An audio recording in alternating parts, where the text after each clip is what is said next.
दोस्तों, अष्टावक्र की कथा शुरू करने से पहले यह स्पष्ट करना आवश्यक है कि उनकी कहानी में उल्लेखित राजा जनक और रामायण में राम के ससुर सीता के पिता शीरध्वज जनक दो अलग अलग व्यक्ति थे। रामायण त्रेता युग की घटना है, जबकि अष्टावक्र की कथा द्वापर युग की है और दोनों के बीच हजारों वर्षों का अंतर है। कुछ यूट्यूब कथाओं में यह भ्रांति फैलाई जाती है कि राम के ससुर जनक ने ही अष्टावक्र को अपना गुरु बनाया, लेकिन यह सत्य नहीं है।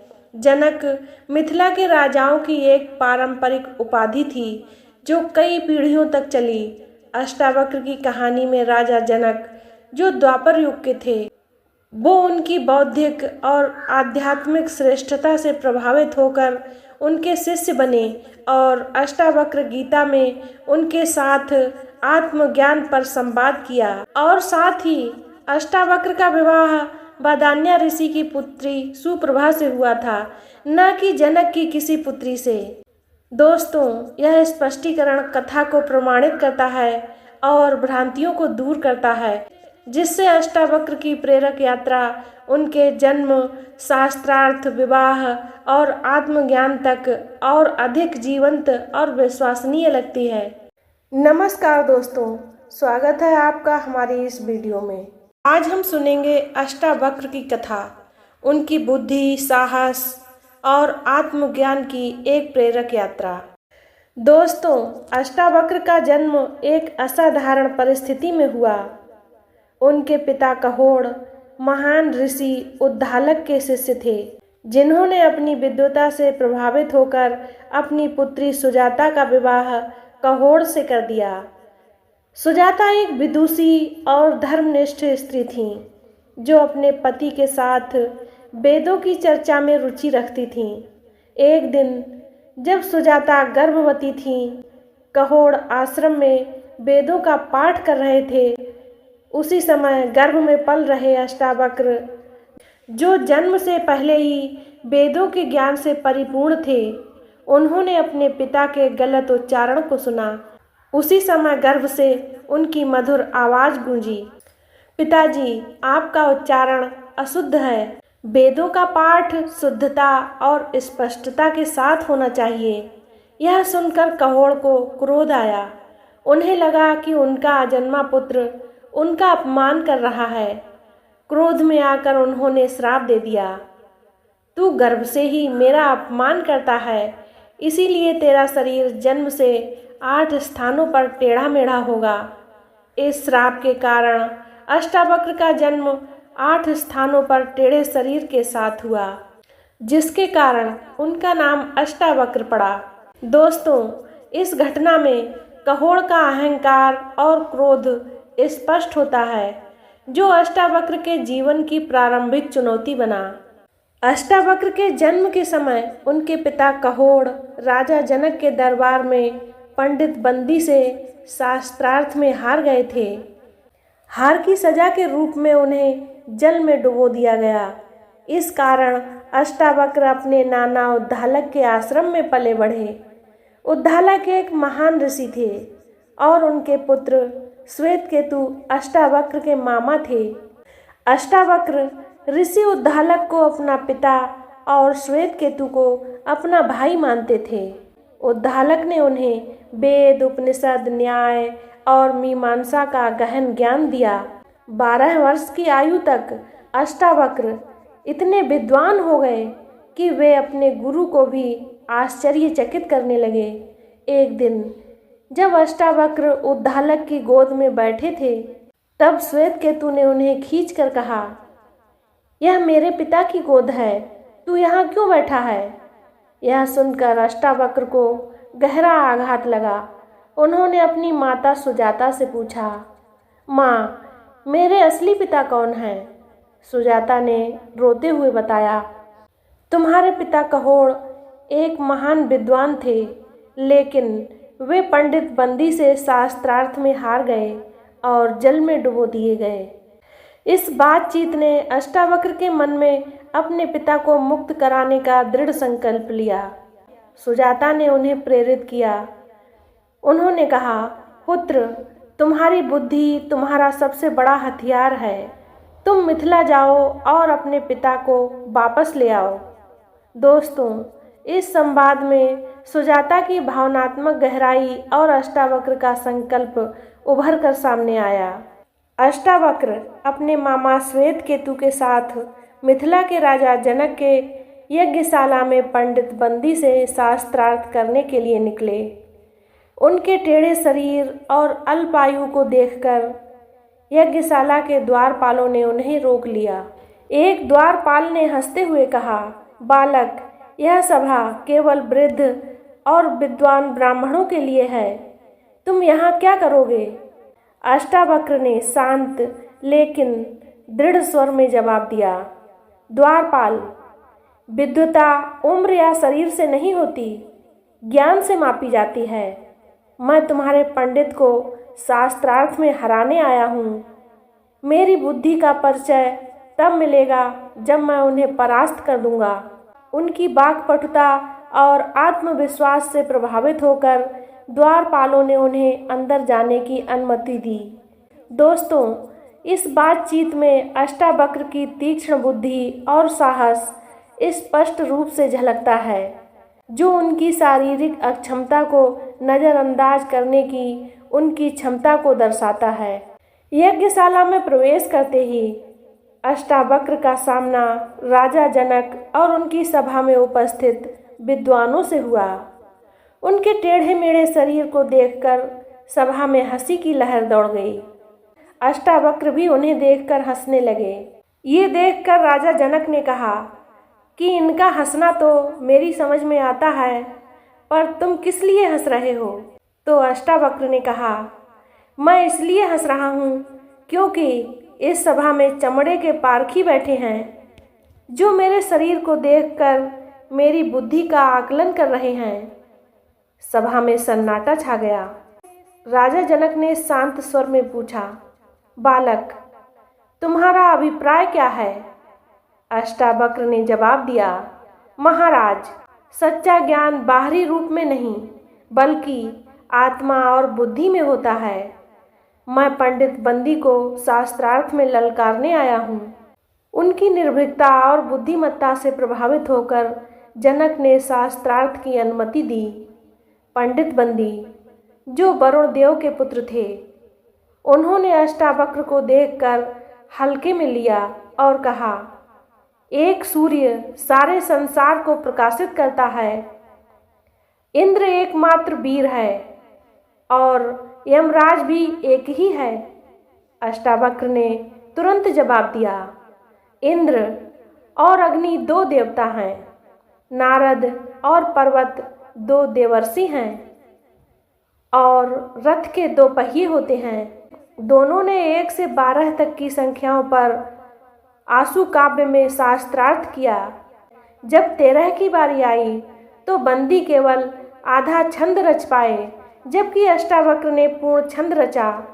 इस प्रकार अष्टावक्र ने बंदी को हरा दिया।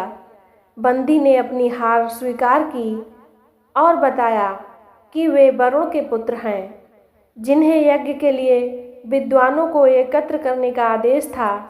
उन्होंने जल में डुबोए गए सभी ब्राह्मणों, जिसमें कहोड़ भी थे, उन सभी को वापस बुलाया। दोस्तों, इस शास्त्रार्थ में अष्टावक्र की बौद्धिक श्रेष्ठता और साहस ने सभा को चकित कर दिया। जब कहोड़ सभा में प्रकट हुए, अष्टावक्र ने उनके चरण स्पर्श किए। कहोड़ ने अपने पुत्र की बुद्धिमत्ता की प्रशंसा की, लेकिन अपने क्रोध और श्राप के लिए पश्चाताप भी व्यक्त किया। उन्होंने कहा, पुत्र, तुमने अपनी बुद्धि से मुझे मुक्त किया। मैंने क्रोध में तुम्हें श्राप दिया था, जिसके लिए मुझे बहुत खेद है। अब तुम समंग नदी में स्नान करो, इससे तुम्हारी शारीरिक विकृति ठीक हो जाएगी।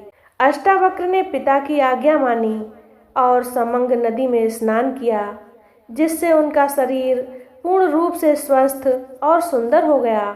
दोस्तों, इस बातचीत में कहोड़ का पश्चाताप और अष्टावक्र की क्षमाशीलता स्पष्ट होती है। जो उनके पारिवारिक बंधन को और मजबूत बनाती है। अष्टावक्र की ख्याति अब दूर दूर तक फैल चुकी थी। समंग नदी में स्नान के बाद उनका स्वस्थ और सुंदर रूप देखकर लोग उन्हें एक सिद्ध ऋषि के रूप में देखने लगे। एक दिन वे महर्षि बदान्या के आश्रम में पहुँचे, जहाँ उनकी पुत्री सुप्रभा से उनकी भेंट हुई। सुप्रभा न केवल रूपवती थीं, बल्कि वेदों और शास्त्रों में भी निपुण थीं। अष्टावक्र उनके गुणों से प्रभावित हुए और महर्षि बदान्या से बोले, हे महर्षि, मैं आपकी पुत्री सुप्रभा से विवाह करना चाहता हूँ। मेरी बुद्धि और सिद्धियाँ आपके परिवार के योग्य हैं। बदान्या ने मुस्कुराते हुए कहा, अष्टावक्र, तुम निश्चित रूप से योग्य हो, लेकिन विवाह से पहले तुम्हें मेरी परीक्षा पास करनी होगी। तुम्हें उत्तर दिशा में हिमालय के पास कुबेर के महल के समीप एक देवी निवास करती है। तुम वहाँ जाओ, उनकी सेवा करो और उनकी आज्ञा का पालन करो। यदि तुम सफल हुए तो मैं सुप्रभा का विवाह तुमसे करूँगा। दोस्तों, यह परीक्षा अष्टावक्र की इच्छा शक्ति और ब्रह्मचर्य की कसौटी थी, क्योंकि देवी उन्हें प्रलोभनों से परखने वाली थीं। अष्टावक्र ने श्वेत केतु के साथ उत्तर दिशा की कठिन यात्रा शुरू की। हिमालय के बर्फीले पर्वतों, घने जंगलों और खतरनाक रास्तों को पार करते हुए वे देवी के मंदिर तक पहुँचे। वहाँ एक अप्सरा के रूप में प्रकट हुई देवी ने अष्टावक्र को मोहित करने का प्रयास किया। उन्होंने कहा, हे युवा ऋषि, तुम मेरे साथ सुख भोगो और इस कठिन साधना को छोड़ दो। अष्टावक्र ने दृढ़ता से जवाब दिया, हे देवी, मेरा मन सुप्रभा के प्रति समर्पित है। मैं क्षणिक सुखों के लिए अपने लक्ष्य से नहीं भटकूंगा। मेरी साधना और ब्रह्मचर्य मेरी शक्ति है। उनकी दृढ़ता और आत्मसंयम से प्रसन्न होकर देवी ने कहा, अष्टावक्र, तुमने काम वासना पर विजय प्राप्त कर ली है। तुम सुप्रभा के योग्य हो। मेरा आशीर्वाद तुम्हारे साथ है। इस घटना ने अष्टावक्र की आध्यात्मिक और नैतिक शक्ति को और उजागर किया। वे लौटकर महर्षि बदान्या के पास गए और सारी बात बताई। बदान्या ने प्रसन्न होकर कहा, तुमने मेरी परीक्षा पास कर ली है। अब सुप्रभा तुम्हारी पत्नी बनेगी। अष्टावक्र और सुप्रभा का विवाह मिथिला में एक भव्य समारोह में संपन्न हुआ। राजा जनक, उद्दालक, श्वेतकेतु और कई अन्य ऋषि इस अवसर पर उपस्थित थे। विवाह से पहले सुप्रभा ने अष्टावक्र से पूछा, हे स्वामी, आपने इतनी कठिन परीक्षा क्यों स्वीकार की? क्या यह प्रेम था या कर्तव्य? अष्टावक्र ने शांत स्वर में जवाब दिया, सुप्रभा, प्रेम और कर्तव्य एक ही सिक्के के दो पहलू हैं। मैंने यह परीक्षा इसलिए स्वीकार की क्योंकि मैं तुम्हारे साथ गृहस्थ जीवन में आत्मज्ञान का मार्ग अपनाना चाहता हूँ। दोस्तों, इस संवाद में अष्टावक्र की गहन दृष्टि और सुप्रभा के प्रति उनका सम्मान झलकता है। सुप्रभा ने उनकी बुद्धिमत्ता और प्रेम को स्वीकार किया और दोनों ने एक आदर्श गृहस्थ जीवन की शुरुआत की। विवाह समारोह में यज्ञ की अग्नि जल रही थी और सभा में उपस्थित सभी लोग अष्टावक्र की यात्रा और उनके साहस की प्रशंसा कर रहे थे। विवाह के बाद अष्टावक्र और सुप्रभा मिथिला में कुछ समय तक रहे।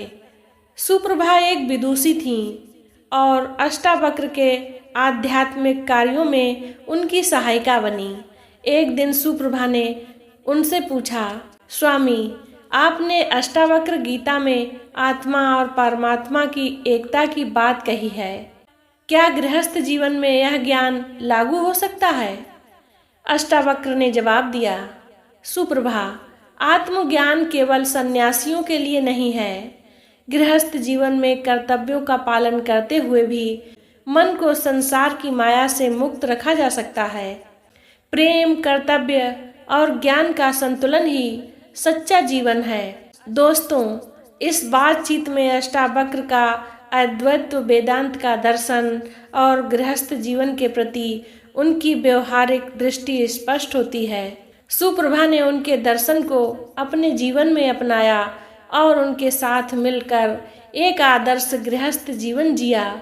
उनकी यह बातचीत उनके वैवाहिक जीवन में आपसी समझ और आध्यात्मिक सामंजस्य को दर्शाती है। दोस्तों, अष्टावक्र का सबसे महत्वपूर्ण योगदान अष्टावक्र गीता है, जो राजा जनक के साथ उनके संवाद का परिणाम है। एक दिन जनक ने उनसे पूछा, हे गुरु, मैं एक राजा हूँ, मेरे कर्तव्यों और सांसारिक जिम्मेदारियों के बीच मैं मुक्ति कैसे प्राप्त करूं? अष्टावक्र ने जवाब दिया, महाराज, संसार को स्वप्न की तरह देखो। तुम अपने कर्तव्यों का पालन करो, लेकिन मन को उनमें आसक्त मत होने दो। आत्मा सदा मुक्त है, इसे केवल अनुभव करने की आवश्यकता है। दोस्तों, इस संवाद में अष्टावक्र ने अद्वैत वेदांत के सिद्धांतों को सरल और गहन रूप में समझाया। जनक ने उनके उपदेशों को ध्यान से सुना और आत्मज्ञान की दिशा में अग्रसर हुए। दोस्तों, यह संवाद अष्टावक्र गीता का आधार बना, जो आज भी आध्यात्मिक साधकों के लिए एक अमूल्य ग्रंथ है।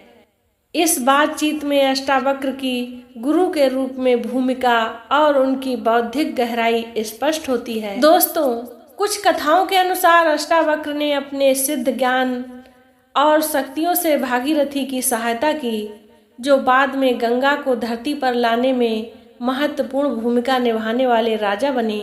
भागीरथ ने अपनी तपस्या में विघ्न आने पर अष्टावक्र से मार्गदर्शन मांगा था। उन्होंने कहा, हे ऋषि, मेरी तपस्या में बाधाएं आ रही हैं, मुझे मार्गदर्शन दिखाएं। अष्टावक्र ने शांत स्वर में जवाब दिया, हे भागीरथ, तुम्हारा लक्ष्य महान है। अपनी तपस्या को शुद्ध भाव और दृढ़ संकल्प के साथ करो, ईश्वर तुम्हारे प्रयासों को पूर्ण करेंगे। दोस्तों, इस संक्षिप्त लेकिन प्रेरक बातचीत ने भागीरथ को अपनी तपस्या में सफलता प्राप्त करने की प्रेरणा दी। यह घटना अष्टावक्र की सिद्धियों और समाज के प्रति उनके योगदान को दर्शाती है। दोस्तों, अष्टावक्र के बाद के जीवन के बारे में ग्रंथों में कम विवरण है, लेकिन वे अपने गृहस्थ जीवन को संतुलित रूप से जीते हुए आध्यात्मिक साधना में लीन रहे।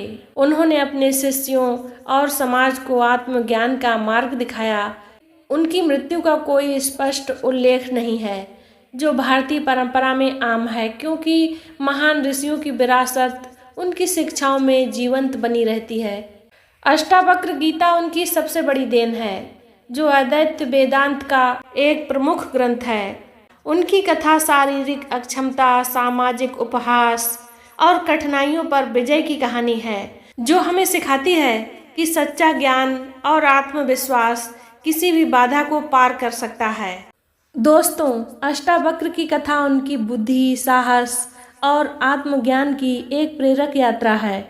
उनके जन्म और श्राप से लेकर पंडित बंदी पर शास्त्रार्थ में विजय, सुप्रभा से विवाह और अष्टावक्र गीता के उपदेश तक उनकी कहानी हर कदम पर प्रेरणा देती है। उनकी माता सुजाता, नाना उद्दालक, मामा श्वेतकेतु, द्वारपाल, पंडित बंदी, पिता कहोड़, पत्नी सुप्रभा, राजा जनक और भागीरथ के साथ उनकी बातचीत उनके चरित्र की विभिन्न छवियों को उजागर करती है। तो दोस्तों, यह कथा हमें सिखाती है कि सच्चा ज्ञान न केवल व्यक्तिगत मुक्ति है, बल्कि सामाजिक कल्याण के लिए भी उपयोगी हो सकता है। वीडियो को लाइक करें, शेयर करें और चैनल को सब्सक्राइब करें। कमेंट में ज़रूर बताएं कि ये कथा आपको कैसी लगी और आपने इससे क्या शिक्षा ली। अगली कथा में आप क्या सुनना चाहते हैं, कमेंट में ज़रूर बताएं। मिलते हैं अगली वीडियो में, तब तक के लिए जय श्री राम।